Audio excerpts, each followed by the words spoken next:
തലവേദന ഒരിക്കലെങ്കിലും വരാത്തവരായിട്ട് ആരും തന്നെ ഉണ്ടാവില്ല. എപ്പോഴെങ്കിലും നമ്മുടെ ലൈഫിലൊക്കെ വന്നിട്ടുണ്ടാവും. പല കാരണങ്ങൾ കൊണ്ടാണ് നമുക്ക് തലവേദന വരാറ്. ഈ തലവേദനയുടെ കാര്യം പറയുമ്പോൾ ഏറ്റവും കൂടുതൽ നമ്മൾ കേൾക്കുന്ന ഒന്നാണ് മൈഗ്രെയിൻ. നമുക്ക് ഇന്ന് ഈ വീഡിയോയിലൂടെ എന്താണ് മൈഗ്രെയിൻ വരാനുള്ള കാരണങ്ങൾ, എന്തൊക്കെയാണ് ലക്ഷണങ്ങൾ, നമുക്ക് എങ്ങനെ ഒരു പരിധി വരെയൊക്കെ മാനേജ് ചെയ്യാം എന്ന് നമുക്ക് ഡീറ്റെയിൽ ആയിട്ട് നോക്കാം. ഞാൻ ഡോക്ടർ പ്രിയ, Q1B ഹെൽത്ത് കെയറിലെ ഹോമിയോപ്പതിക് ഫിസിഷ്യനാണ്. മൈഗ്രെയിൻ എന്തുകൊണ്ടാണ് ഉണ്ടാവുന്നതെന്ന് വ്യക്തമായ കാരണം ആരും തന്നെ പറഞ്ഞിട്ടില്ല. പക്ഷെ പല പഠനങ്ങളും പറയുന്നത് നമ്മുടെ തലച്ചോറിലൊക്കെ ഉണ്ടാവുന്ന നമ്മുടെ നാഡികൾ എന്ന് പറയുന്നത് ഒരു ന്യൂറോൺസ് വെച്ചിട്ടാണ് ബിൽഡ് ചെയ്തിരിക്കുന്നത്. ഇങ്ങനെ ഒരു ന്യൂറോണിൽ നിന്ന് വേറൊരു ന്യൂറോണിലോട്ട് മെസ്സേജ് പാസ് ചെയ്താണ് പോവുക. അപ്പം നമ്മുടെ ശരീരത്തിലുണ്ടാകുന്ന കാഴ്ച, കേൾവി, നമ്മൾ തൊടുന്നത്, അറിയുന്ന സ്പർശനം, ഇവയൊക്കെ ഇങ്ങനെ ഒരു മെസ്സേജ് വഴി പാസ് ചെയ്തിട്ടാണ് നമ്മുടെ തലച്ചോറിലെത്തുന്നതും തിരിച്ചു വരുന്നതും ഒക്കെ. അപ്പോൾ ഈ ന്യൂറോൺസ് അടുത്ത ന്യൂറോണിലേക്ക് മെസ്സേജ് പാസ് ചെയ്യുന്നത് ന്യൂറോ ട്രാൻസ്മിറ്റർ എന്ന് പറയുന്ന കെമിക്കൽ വെച്ചിട്ടാണ്. ഈ ഒരു ന്യൂറോ ട്രാൻസ്മിറ്റേഴ്സിന് എന്തെങ്കിലും ചെറിയ അലർജി പോലെയോ അല്ലെങ്കിൽ ഒരു ഓവർ റിയാക്ഷൻ ആയിട്ടോ കാണിക്കുന്ന ഒരു കണ്ടീഷനാണ് നമ്മൾ മൈഗ്രെയിൻ എന്ന് പറയുന്നത്. ചുരുക്കി പറഞ്ഞു കഴിഞ്ഞാൽ നമ്മുടെ നാഡികൾ അല്ലെങ്കിൽ നമ്മുടെ തലച്ചോറിലുള്ള നാഡികളുടെ ഒരു അലർജിയാണ് മൈഗ്രെയിൻ എന്ന് പറയുന്നത്. അപ്പം ഇതാണ് നമ്മൾ ജനറലി മൈഗ്രെയിൻ എന്ന് പറയുമ്പോൾ തന്നെ അറിയാം.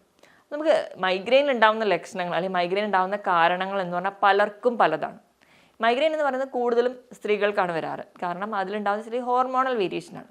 മൈഗ്രെയിൻ്റെ ആ ഒരു കാലഘട്ടം നോക്കുകയാണെങ്കിൽ നമ്മൾ പീരീഡ്സ് ആകുന്ന ഒരു കാലഘട്ടം, മെനാർക്കി മുതൽ പീരീഡ്സ് നിൽക്കുന്ന വരെ ഒരു ടൈമാണ് കൂടുതലും ഈ മൈഗ്രെയിൻ വരുന്ന ഒരു പീരീഡ്. അതായത് ഒരു 12-13 വയസ്സിൽ തുടങ്ങിയിട്ട് 40-45 വയസ്സ് വരെ ഈ ഒരു കാലഘട്ടത്തിലാണ് കൂടുതൽ ആൾക്കാരും മൈഗ്രെയിൻ അനുഭവിച്ചിട്ടുണ്ടാവുക. ഒരു 45-50 വയസ്സ് കഴിഞ്ഞാൽ മൈഗ്രെയിൻ വരുന്നത് വളരെ റയറാണ്, അല്ലെങ്കിൽ വരാറ് തന്നെ ഇല്ല എന്ന് നമുക്ക് പറയാം. ഞാൻ ഈ പറഞ്ഞ ഒരു കണക്കെയാണ് പൊതുവെ മൈഗ്രെയിൻ വരുന്ന ഒരു ഏജ് ഗ്രൂപ്പ്. ഈ മൈഗ്രെയിൻ എന്ന് പറഞ്ഞാൽ പല രീതിയിൽ ഉണ്ട്. അപ്പോൾ നമ്മൾ ഏറ്റവും കൂടുതൽ കേട്ടിട്ടുള്ളത് കോമൺ മൈഗ്രെയിൻ, അതായത് സാധാരണ തലവേദന വരുന്നു, തലയുടെ ഏതെങ്കിലും ഒരു സൈഡിലായിരിക്കും വേദന. ഒരു തവണ ചിലപ്പോൾ റൈറ്റിൽ വരുന്നു, അടുത്ത തവണ ലെഫ്റ്റിൽ വരുന്നു, ഭയങ്കരമായ തലവേദന, നമ്മൾ ചിലപ്പോൾ ടാബ്ലറ്റ് എന്തെങ്കിലും കഴിക്കുന്നു, ഉറങ്ങി എണീക്കുമ്പോഴത്തേക്കും മൈഗ്രെയിൻ മാറുന്നു. ഇതാണ് നമ്മൾ കോമൺ മൈഗ്രെയിൻ എന്ന് പറയും. ചില ആൾക്കാർക്ക് എന്ന് പറഞ്ഞു കഴിഞ്ഞാൽ അവർക്ക് കണ്ണിൻ്റെ കാഴ്ച നഷ്ടപ്പെടുന്ന പോലെ തോന്നാം. ഒരു 15 മുതൽ 20 മിനിറ്റോളം കണ്ണിൻ്റെ കാഴ്ച ഭംഗിപ്പോവുക. ചിലപ്പോൾ 2 കണ്ണും ആവാം, ചിലപ്പോൾ ഒരു കണ്ണിൻ്റെ ആവാം. അത് കഴിഞ്ഞിട്ട് അവർക്ക് തലവേദന വരുന്നു, ഈ പറഞ്ഞ രീതിയിലുള്ള കോമൺ പ്രസൻറ്റേഷൻസ് നിൽക്കുക. ഇതിനെ നമ്മൾ കോംപ്ലിക്കേറ്റഡ് മൈഗ്രെയിൻ എന്ന് പറയും. ചില ആൾക്കാർക്കാണെങ്കിൽ ഈ മൈഗ്രെയിൻ വരുന്നതിന് മുമ്പ് ഒരു കയ്യോ കാലോ ഒക്കെ കുഴഞ്ഞു പോകുന്ന പോലെ, തളർന്നു പോകുന്ന പോലെ തോന്നാറുണ്ട്. ഇതിനെ നമ്മൾ ഹെമിപ്ലേജിക് മൈഗ്രെയിൻ എന്ന് പറയും. ചില ആൾക്കാർക്കാണെങ്കിൽ കണ്ണിൽ വെളിച്ചം അടിക്കുക, നക്ഷത്രം മിന്നുന്നത് പോലെ, അല്ലെങ്കിൽ കണ്ണിലേക്ക് ഒരു ശക്തമായ വെളിച്ചം കടന്നു വരുന്നത് പോലെയൊക്കെ തോന്നുക, കണ്ണിന് മുമ്പിൽ ഭയങ്കരമായ പ്രകാശവലയം, ഇങ്ങനത്തെ സിംറ്റംസ് ഒക്കെയാണ് നിൽക്കുകയാണെങ്കിൽ അതിനോടൊപ്പം മൈഗ്രെയിൻ ആയിട്ട് പ്രസൻറ്റ് ചെയ്യുമ്പോൾ ക്ലാസിക് മൈഗ്രെയിൻ എന്ന് പറയും. ഇവയാണ് പ്രധാനമായിട്ട് നമ്മൾ മൈഗ്രെയിനിലെ ടൈപ്സിൽ പറയാറ്. അപ്പോൾ ഈ പറഞ്ഞ രീതിയിൽ ഈ കോംപ്ലിക്കേറ്റഡ് മൈഗ്രെയിനും ഹെമിപ്ലേജിക് മൈഗ്രെയിനും എപ്പോഴും നമ്മളൊന്ന് ശ്രദ്ധിച്ചിരിക്കേണ്ടതാണ്. ഇങ്ങനെ ഇതൊക്കെ വരുന്നവരാണ് നിങ്ങളെങ്കിൽ നിങ്ങൾ കുറച്ച് കൺസിഡർ ചെയ്തിരിക്കണം. കാരണം നോർമലി നമുക്കറിയാം ഇങ്ങനെയുള്ള ഒരു തളർന്നു പോവുക എന്നൊക്കെ പറയുമ്പോൾ നമുക്കറിയാം ഒരു സ്ട്രോക്കിൻ്റെ ലക്ഷണങ്ങളാണ്. അപ്പോൾ ഇങ്ങനെയൊക്കെ ലക്ഷണങ്ങൾ നിങ്ങൾക്ക് ഉണ്ടെങ്കിൽ, അല്ലെങ്കിൽ ഇങ്ങനെ ഒരു മൈഗ്രെയിൻ ഒക്കെ ഉണ്ട്, അത് പ്രസൻറ്റ് ചെയ്യുകയാണെങ്കിൽ നിങ്ങൾ എപ്പോഴും ഒരു സ്ട്രോക്കുമായിട്ട് ഡിഫറൻഷ്യേറ്റ് ചെയ്തെടുക്കേണ്ടതാണ്. കാരണം ഈ മൈഗ്രെയിൻ ഉള്ളവർക്ക് അല്ലെങ്കിൽ മൈഗ്രെയിൻ വന്നവർക്ക് സ്ട്രോക്ക് വരാനുള്ള ചാൻസ് ബാക്കിയുള്ളവരെ വെച്ച് നോക്കുമ്പോൾ കുറച്ച് കൂടുതലാണ്. എന്നോർത്ത് എല്ലാ മൈഗ്രെയിൻ ഉള്ളവർക്കും സ്ട്രോക്കായി വരാമെന്നല്ല, ചെറിയൊരു ചാൻസ് കൂടുതൽ. അപ്പോൾ നിങ്ങൾക്കൊരു 50 വയസ്സ് കഴിഞ്ഞിട്ടും ഇങ്ങനെയുള്ള തലവേദനകൾ നിൽക്കുകയാണെങ്കിൽ, നിങ്ങൾക്ക് ഹിസ്റ്ററിയിൽ മൈഗ്രെയിൻ ഉള്ളവരായിരുന്നെങ്കിൽ നിങ്ങൾ ഒന്ന് റൂൾ ഔട്ട് ചെയ്തെടുക്കുക, സ്ട്രോക്ക് ആണോ അല്ലയോ എന്നുള്ളത്. അത് പറയാൻ വേണ്ടി, അല്ലെങ്കിൽ ഒരുപാട് പേരുടെ സംശയമായതുകൊണ്ട് മാത്രം ഞാനിവിടെ സ്ട്രോക്കിനെ ഒന്ന് സൂചിപ്പിച്ചു എന്നേ ഉള്ളൂ. അപ്പോൾ ഇതൊക്കെയാണ് നോർമലി നമുക്ക് കാണുന്നത്. ഈ മൈഗ്രെയിൻ എന്ന് പറയുന്നത് എപ്പോഴും ഒരു 4 സ്റ്റേജിലാണ് കൂടുതലും പ്രസൻറ്റ് ചെയ്യാറ്. ഫസ്റ്റ് സ്റ്റേജ് എന്ന് പറഞ്ഞാൽ പ്രൊഡ്രോമൽ സ്റ്റേജ്. പ്രൊഡ്രോമൽ എന്ന് പറയുമ്പോൾ നമുക്ക് നോർമലി മൈഗ്രെയിൻ വരുന്നതിന് മുൻപുള്ളൊരു സ്റ്റേജാണ്. അപ്പം അതെന്ന് പറഞ്ഞാൽ ഭയങ്കരമായ ക്ഷീണമാണ് ചിലർ പ്രസൻറ്റ് ചെയ്യാറ്. ചിലർക്കാണെങ്കിൽ മൂഡ് സ്വിങ്സ് കാണിക്കും ആ ഒരു ടൈമിൽ. ചിലർക്ക് ഡിപ്രഷൻ വരാം, ചിലർക്ക് ആ ടൈമിൽ പ്രത്യേകിച്ച് ചില ഭക്ഷണങ്ങൾ കഴിക്കാനൊരു ആഗ്രഹം തോന്നാം, പെട്ടെന്ന് സങ്കടം വരിക, ഇങ്ങനെയുള്ള പല ലക്ഷണങ്ങളും ആയിരിക്കും ആ ഒരു സ്റ്റേജിൽ നമ്മൾ നിൽക്കുക. അത് കഴിഞ്ഞ് രണ്ടാമത്തേത് തന്നെ ഒരു ഓറ സ്റ്റേജാണ്. ഓറ എന്ന് പറയുമ്പോൾ നമുക്ക് പല രീതിയിലും നമ്മൾ ആരും കേൾക്കാത്ത ശബ്ദം ചിലപ്പോൾ നമ്മളപ്പോൾ കേൾക്കും, ബാക്കിയുള്ളവർക്കൊന്നും ഉണ്ടാവില്ല. നമ്മുടെ കണ്ണിൽ മാത്രം ലൈറ്റ് കത്തുന്നത് പോലെ, നക്ഷത്രങ്ങൾ മിന്നുന്നത് പോലെ, കണ്ണിലേക്കൊരു വലയം, ഒരു ലൈറ്റിൻ്റെ വലയം വരുന്നത് പോലെ, ഇങ്ങനെ മറ്റുള്ളവരിൽ നിന്ന് അബ്നോർമലായിട്ട് ചില സൈൻസ് ഒക്കെ നമുക്ക് കാണും. പെട്ടെന്ന് ദേഷ്യം വരിക, ഭയങ്കരമായ ക്ഷീണം തോന്നുക, ഇതൊക്കെ നമുക്ക് ഈ ഒരു ഓറ ഫേസിൽ കാണാം. ഇത് കഴിഞ്ഞിട്ടാണ് ആക്റ്റീവായിട്ടൊരു തലവേദനയിലോട്ട് വരിക. ഈ ഒരു ആക്റ്റീവ് ഫേസ് എന്ന് പറഞ്ഞിട്ടുണ്ടെങ്കിൽ ഭയങ്കരമായ തലവേദന, തല കഴക്കുന്നത് പോലെ. ചിലർക്ക് എന്ന് പറഞ്ഞാൽ ഒരു സൈഡ് മാത്രമായിരിക്കും, ചിലപ്പോൾ ഈ മൂക്കിൽ നിന്ന് തുടങ്ങിയിട്ട് തലേൻ്റെ ബാക്കിലേക്ക് വേദന വരാം. ചിലർക്ക് എന്ന് പറഞ്ഞാൽ 2 സൈഡിലും വരുന്നുണ്ടാവും. ചിലപ്പോൾ ചിലർക്കാണെങ്കിൽ റൈറ്റ് സൈഡിൽ ആദ്യം വരും, അടുത്ത തവണ മൈഗ്രെയിൻ വരുമ്പോൾ ലെഫ്റ്റിൽ വരും, അങ്ങനെ മാറി മാറി നിൽക്കുക. ഒരു 4 മണിക്കൂർ മുതൽ 4 ദിവസം വരെയാണ് ഇതിൻ്റെ ഒരു ഡ്യൂറേഷൻ പറയുക. അത്രയും നേരം വരെ നമുക്ക് തലവേദനയായിട്ട് പ്രസൻറ്റ് ചെയ്യും. ഭയങ്കര കഠിനമായ തലവേദനയായിരിക്കും. നമ്മുടെ തലയിൽ ഒരു ചുറ്റിക വെച്ച് അടിക്കുന്നത് പോലെ ഒരു തലവേദനയൊക്കെ ആയിട്ടാണ് ആൾക്കാർ പറയാറ്. ആ ഒരു പൾസേറ്റിംഗ് സെൻസേഷൻ ആയിരിക്കും ഉണ്ടാവുക. അങ്ങനെ ഉള്ളതുകൊണ്ട് തന്നെയാണ് ഈ തലവേദനയ്ക്ക് അല്ലെങ്കിൽ മൈഗ്രെയിന് ചെന്നിക്കുത്ത് എന്ന് തന്നെ ഒരു പേര് വന്നത്. അത്ര ശക്തമായ വേദനയായിട്ട് ചിലപ്പോൾ ആ ഒരു സ്റ്റേജിൽ പ്രസൻറ്റ് ചെയ്യും. ഇനി അതെന്ന് പറഞ്ഞു കഴിഞ്ഞാൽ പോസ്റ്റ് ഡ്രോമൽ സ്റ്റേജാണ്. അതായത് ഈ ഒരു ആക്റ്റീവ് ഫേസൊക്കെ കഴിഞ്ഞു, തലവേദന നമ്മളൊരു ചിലപ്പോൾ മെഡിസിൻ എടുത്തതുകൊണ്ടാവാം, ചിലപ്പോൾ ഒന്ന് ഉറങ്ങിയതുകൊണ്ടാവാം, ചിലപ്പോൾ ഛർദ്ദിച്ച് കഴിഞ്ഞതുകൊണ്ടാവും തലവേദന അങ്ങ് മാറിയിട്ടുണ്ടാവും. പക്ഷേ ഈ ഛർദിലിൻ്റെയും ഈ ഒരു ബുദ്ധിമുട്ടിൻ്റെയും ഒക്കെ ഒരു ആഫ്റ്റർ എഫക്റ്റ് എന്ന പോലെ ഭയങ്കരമായ ക്ഷീണമായിരിക്കും. തലയൊന്നിലും കോൺസെൻട്രേറ്റ് ചെയ്യാൻ പറ്റില്ല, ഒരു ജോലിയും കൃത്യമായിട്ട് ചെയ്യാൻ പറ്റുന്നില്ല, പഠിക്കാൻ ബുദ്ധിമുട്ട്, ഇങ്ങനെ ഒരുപാട് പ്രശ്നങ്ങളായിട്ട് പ്രസൻറ്റ് ചെയ്യുന്നത് കാണാം. ഇതൊക്കെയാണ് നോർമലി മൈഗ്രെയിൻ പ്രസൻറ്റ് ചെയ്യുന്നത്. അപ്പം നോർമലി ഇങ്ങനെ ഒരു ഫീച്ചേഴ്സ്, അതായത് പലർക്കും പല രീതിയിലാണ് ലക്ഷണങ്ങൾ നിൽക്കാറ്. അപ്പം പല ഫാക്ടേഴ്സ് ട്രിഗർ ചെയ്യുന്നത് കൊണ്ടാണ് ഇങ്ങനെ പലർക്കും പല രീതിയിൽ നിൽക്കുന്നത്. നോർമലി മൈഗ്രെയിൻ്റെ തലവേദന എന്ന് പറഞ്ഞിട്ടുണ്ടെങ്കിൽ ഏതെങ്കിലും ഒരു സൈഡിൽ നിന്ന് തുടങ്ങുക, നമ്മുടെ നെറ്റിയിൽ നിന്നാവാം, ചിലർക്ക് മൂക്കിൻ്റെ മുകളിൽ നിന്ന് തുടങ്ങിയിട്ട് തലയുടെ ബാക്കിലോട്ടാവാം, അങ്ങനെ പല രീതിയിൽ പ്രസൻറ്റ് ചെയ്യും. ഞാൻ പറഞ്ഞതുപോലെ ഒരു 4 മണിക്കൂർ മുതൽ അങ്ങോട്ടേക്ക് കണ്ടിന്യൂസ് ആയിട്ട് നിൽക്കുന്നവരെ തലവേദനകളുണ്ട്. ചിലർ തലവേദന വന്നു കഴിഞ്ഞാൽ തല മുറുക്കി തോർത്തൊക്കെ വെച്ച് വലിച്ചു കെട്ടി വെക്കുന്നത് കാണും. ചില ആൾക്കാർക്കാണെങ്കിൽ ശബ്ദവും അതുപോലെ തന്നെ ലൈറ്റും വളരെ ബുദ്ധിമുട്ടാണ്. അപ്പോൾ അവർ ഇരുട്ടുള്ള റൂമിൽ കയറി തലേണയൊക്കെ വെച്ചിട്ട് ചെവിയും കണ്ണുമൊക്കെ അടച്ചു പിടിച്ച് കിടന്നുറങ്ങുന്നവരാവാം. ചിലർക്ക് ഓക്കാനം, ഛർദിൽ പോലെയുള്ള ബുദ്ധിമുട്ടുണ്ടാകും. അതിനോടൊപ്പം തന്നെ വയറിൽ കൃത്യമായൊരു ദഹനം നടക്കാതെ വരിക, വയറിളക്കം പോലെയുള്ള സിംറ്റംസ് കൂടെ പ്രസൻറ്റ് ചെയ്യുന്നവരാണ്. മൂഡ് സ്വിങ്സ് വരിക, ഭയങ്കരമായ ദേഷ്യം വരിക. ഈ ഒരു മൈഗ്രെയിൻ എന്ന് പറയുമ്പോൾ നമ്മൾ തലവേദനയായിട്ട് കേൾക്കുമെങ്കിലും നമ്മുടെ ഡെയിലി ആക്ടിവിറ്റീസിനെ മൊത്തം ബാധിക്കുന്ന രീതിയിൽ, ചിലപ്പോൾ ഈ മൈഗ്രെയിൻ ഉള്ള കുട്ടികളെ തന്നെ അല്ലെങ്കിൽ നമ്മൾ മുതിർന്നവരാണെങ്കിൽ തന്നെ നമുക്കറിയാം, അന്നൊരു ദിവസം അവർക്ക് ക്ലാസ്സിലൊന്നും അറ്റൻഡ് ചെയ്യാൻ പറ്റില്ല, ജോലിക്ക് പോലും പോകാൻ പറ്റുന്നില്ല, നമ്മുടെ വീട്ടിലെ കാര്യങ്ങൾ പോലും ചെയ്യാൻ പറ്റാത്ത രീതിയിൽ തലവേദന നമ്മൾക്ക് ബുദ്ധിമുട്ടുണ്ടാക്കാറുണ്ട്. അത്ര കഠിനമായ വേദനയാണ് ഈ മൈഗ്രെയിൻ എന്ന് പറയുന്ന ഒരു കണ്ടീഷനിൽ ഉണ്ടാവുന്നത്. നമ്മൾ ഇന്ന് കൂടുതലായിട്ട് കേൾക്കുന്നതാണ് കുട്ടികൾക്ക് ഉണ്ടാവുന്ന മൈഗ്രെയിൻ. ഇപ്പോൾ കുട്ടികൾക്ക് ഉണ്ടാവുന്ന മൈഗ്രെയിൻ എന്ന് പറഞ്ഞാൽ മിക്കവാറും കേസിൽ അച്ഛനോ അമ്മയ്ക്കോ ആർക്കെങ്കിലും ചിലപ്പോൾ ഒരു മൈഗ്രെയിൻ്റെ ഹിസ്റ്ററി കാണും, അല്ലെങ്കിൽ നമ്മുടെ കുടുംബത്തിലൊക്കെ മൈഗ്രെയിൻ്റെ ഒരു ഹിസ്റ്ററി കാണും. പക്ഷേ ഇന്നത്തെ കാലത്ത് ഒരുപാട് കുട്ടികൾക്ക് ഇങ്ങനെ മൈഗ്രെയിൻ ഹെഡേക്ക് ആയിട്ട് പ്രസൻറ്റ് ചെയ്യുന്ന ഒരു പ്രധാന കാരണം എന്ന് പറഞ്ഞാൽ കുട്ടികൾക്ക് ഉണ്ടാകുന്ന സ്ട്രെസ്സും ടെൻഷനുമാണ്. ഇന്ന് നമുക്കറിയാം, നമ്മുടെ ഒരു ചുറ്റുപാട് എന്ന് പറയുമ്പോൾ നമ്മളിന്ന് സ്കൂളിൽ വിടുന്ന ഒരു അംഗൻവാടിയിൽ വിടുന്ന ഒരു കുട്ടിയാണെങ്കിൽ പോലും അവർക്ക് ഉണ്ടാകുന്ന സ്ട്രെസ്സും ടെൻഷനും കൂടുതലാണ്. കാരണം ആ ഒരു ഏജ് തൊട്ട് നമ്മൾ ട്യൂഷന് വിടുന്നു, അല്ലെങ്കിൽ അവർക്കൊരു ബ്രേക്ക് കൊടുക്കാതെ അവർക്ക് കൂടുതൽ സ്റ്റഡീസ് അല്ലെങ്കിൽ എക്സ്ട്രാ കരിക്കുലർ ആക്ടിവിറ്റീസിലോടൊക്കെ ഒരുപാട് സ്ട്രെസ് കൊടുക്കുന്നതിൻ്റെ ഭാഗമായിട്ടാണ് കുട്ടികൾക്ക് ഇന്ന് കൂടുതലും മൈഗ്രെയിൻ പോലെയുള്ള ടെൻഷൻ ഹെഡേക്സ് ഒക്കെ വരുന്നത്. അപ്പം മാക്സിമം കുട്ടികൾക്ക് ഇങ്ങനെ വരാതിരിക്കാൻ വേണ്ടി നമ്മൾ ഫാമിലിയിൽ തന്നെ അല്ലെങ്കിൽ നമ്മുടെ മാതാപിതാക്കളാണ് കൂടുതലും ശ്രദ്ധിക്കേണ്ടത്. അപ്പം ഈ സ്ട്രെസ്സോ ടെൻഷനോ കുറച്ചാൽ തന്നെ ഒരു പരിധി വരെ കുട്ടികൾക്ക് ഇങ്ങനത്തെ മൈഗ്രെയിൻ ഉണ്ടാവാതിരിക്കുക. വന്നു കഴിഞ്ഞാൽ ബാക്കി അവരുടെ സ്റ്റഡീസിനെയും അല്ലെങ്കിൽ ബാക്കി അവരുടെ ആക്ടിവിറ്റീസിനെയും ഒക്കെ അഫക്റ്റ് ചെയ്യുന്നതുകൊണ്ട് ഇത് വരാതിരിക്കുന്നതാണ് ഏറ്റവും നല്ലത്. പിന്നെ കുട്ടികൾക്ക് വരാനുള്ള ഒരു കാരണം എന്ന് പറഞ്ഞിട്ടുണ്ടെങ്കിൽ ഈ ജങ്ക് ഫുഡ്സ് ഒരുപാട് കഴിക്കുന്നത് കൊണ്ടാണ്. കാരണം അതിലേക്ക് ഉണ്ടാകുന്ന ചെറിയ സ്റ്റിമുലേഷൻസോ അല്ലെങ്കിൽ അതിലുണ്ടാകുന്ന ചില എക്സൈറ്റിംഗ് ഫാക്ടേഴ്സ്, അജിനോമോട്ടോയോ അല്ലെങ്കിൽ ബാക്കി ഫുഡ് കളേഴ്സൊക്കെ നമുക്ക് മൈഗ്രെയിനെ ഒരു ട്രിഗർ ചെയ്യുന്ന ഫാക്ടേഴ്സാണ്. അപ്പോൾ ഇത് കാരണവും ഒരുപാട് കുട്ടികൾക്ക് ഇന്ന് മൈഗ്രെയിൻ പ്രസൻറ്റ് ചെയ്യാറുണ്ട്. മൈഗ്രെയിൻ പലർക്കും പല കാരണങ്ങൾ കൊണ്ടാണ് ഉണ്ടാകുന്നത്. പലർക്കും പല ട്രിഗറിങ് ഫാക്ടേഴ്സാണ്. ഒരാൾക്ക് ഉണ്ടാകുന്ന അതേ കാരണമാവണമെന്നില്ല മറ്റൊരാൾക്ക് ഉണ്ടാകുന്നത്. അപ്പം നമ്മുടെ ട്രിഗറിങ് ഫാക്ടർ നമ്മൾ തന്നെയാണ് കണ്ടുപിടിക്കേണ്ടത്. അപ്പം ട്രിഗറിങ് ഫാക്ടേഴ്സ് എന്തൊക്കെയാണെന്ന് നോക്കിക്കഴിഞ്ഞിട്ടുണ്ടെങ്കിൽ ചില ആൾക്കാർക്ക് ചോക്ലേറ്റ്, ചീസ് അല്ലെങ്കിൽ കോഫി കുടിക്കുമ്പോൾ സിട്രസ് ഫ്രൂട്ട്സ് കഴിക്കുക, ഇങ്ങനെ എന്തെങ്കിലും പുളിയുള്ള ഭക്ഷണങ്ങളൊക്കെ ചെല്ലുന്ന സമയത്ത് അതൊരു സ്റ്റിമുലേറ്റീവ് ഫാക്ടറായിട്ട് മൈഗ്രെയിൻ വരാറുണ്ട്.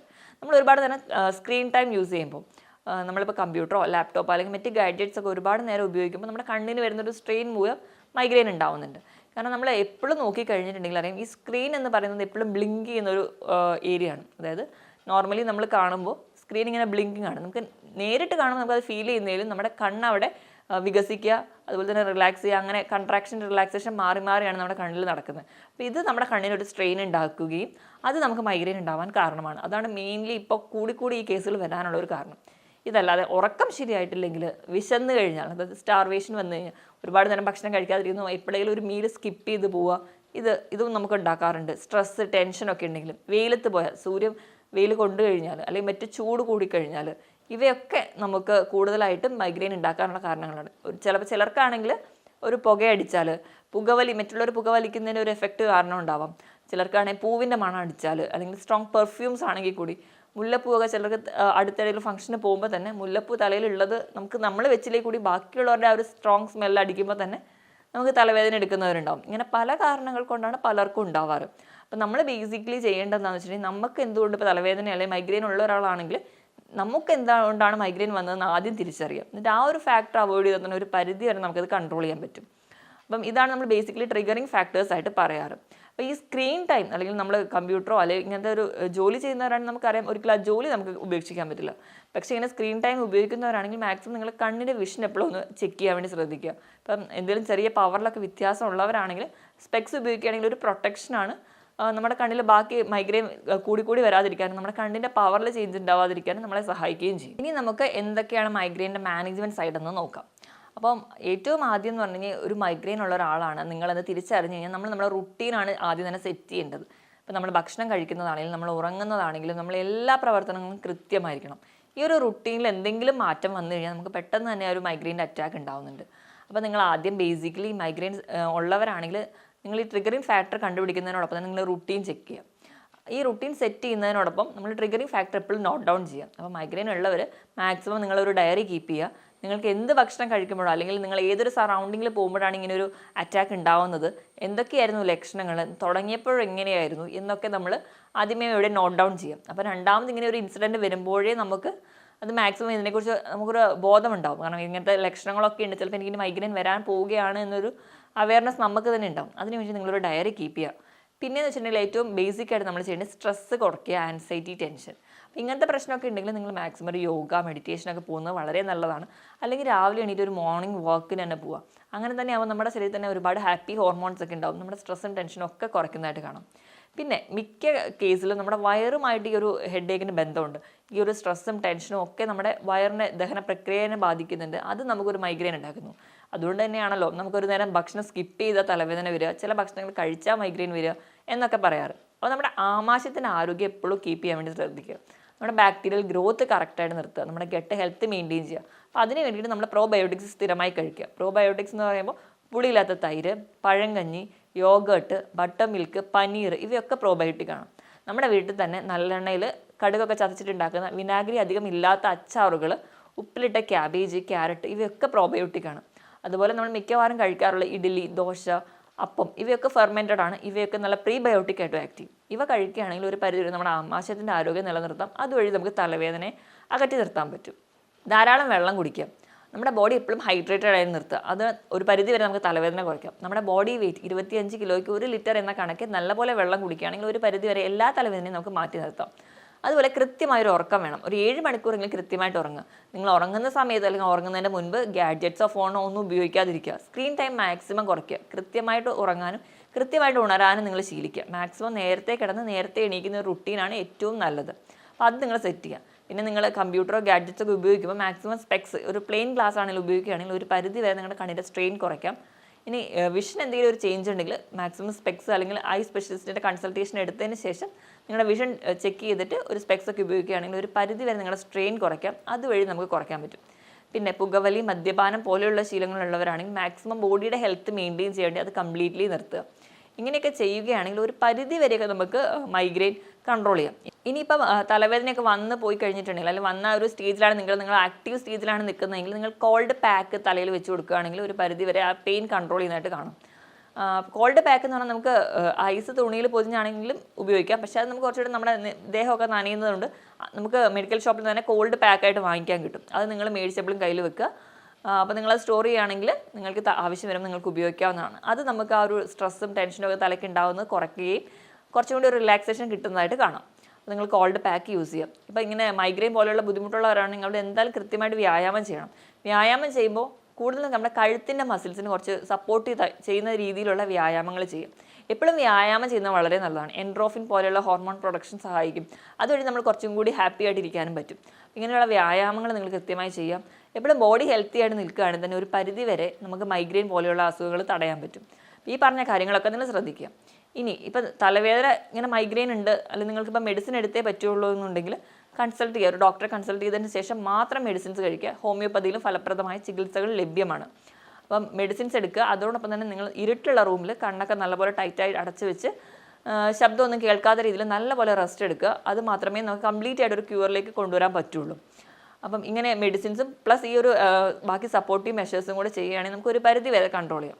അപ്പോൾ ഈ മൈഗ്രെയിൻ പോലെയുള്ള കണ്ടീഷൻസ് ഒക്കെ ഉള്ളവരാണ് നിങ്ങൾ ആദ്യം തൊട്ടേ ഉണ്ട്, പക്ഷേ നിങ്ങൾക്ക് 50 വയസ്സിന് ശേഷവും ഇങ്ങനെ തലവേദനയായിട്ട് പ്രസൻറ്റ് ചെയ്യുകയാണ്, അപ്പോൾ നിങ്ങൾ അത് കൂടുതൽ ശ്രദ്ധിക്കണം. അതുപോലെ തന്നെ കണ്ടിന്യൂസ് ആയിട്ട് തലവേദന, അതിനോടൊപ്പം തന്നെ കഴുത്തിന് വേദന, പനി, ഛർദി അങ്ങനത്തെ വേറെ മറ്റ് അസോസിയേറ്റഡ് സിംറ്റംസ് ഒക്കെ ഉണ്ടെങ്കിൽ അത് നമ്മൾ കുറച്ചുകൂടെ ബിവെയർ ചെയ്യണം. അപ്പോൾ നമ്മൾ മൈഗ്രെയിൻ ഉള്ള ഒരാളാണ്, അതുകൊണ്ട് ഈ തലവേദനയൊന്നും പ്രശ്നമല്ല എന്ന് കരുതരുത്. നമുക്ക് മെനിഞ്ചൈറ്റിസോ സ്ട്രോക്കോ അങ്ങനെ മറ്റ് പല രോഗങ്ങളിലേക്കും ഈ തലവേദന നമ്മളെ എത്തിക്കാറുണ്ട്. അപ്പോൾ നിങ്ങൾ ബാക്കിയുള്ള കണ്ടീഷൻസ് ആണോ എന്ന് അറിയാൻ വേണ്ടിയിട്ട് എപ്പോഴും ഡോക്ടറുടെ കൺസൾട്ടേഷൻ എടുക്കണം. സ്വയം ചികിത്സിക്കാതിരിക്കുക. മറ്റൊരു ഹെൽത്ത് ടോപ്പിക്കുമായിട്ട് വീണ്ടും കാണുന്നത് വരെ നന്ദി.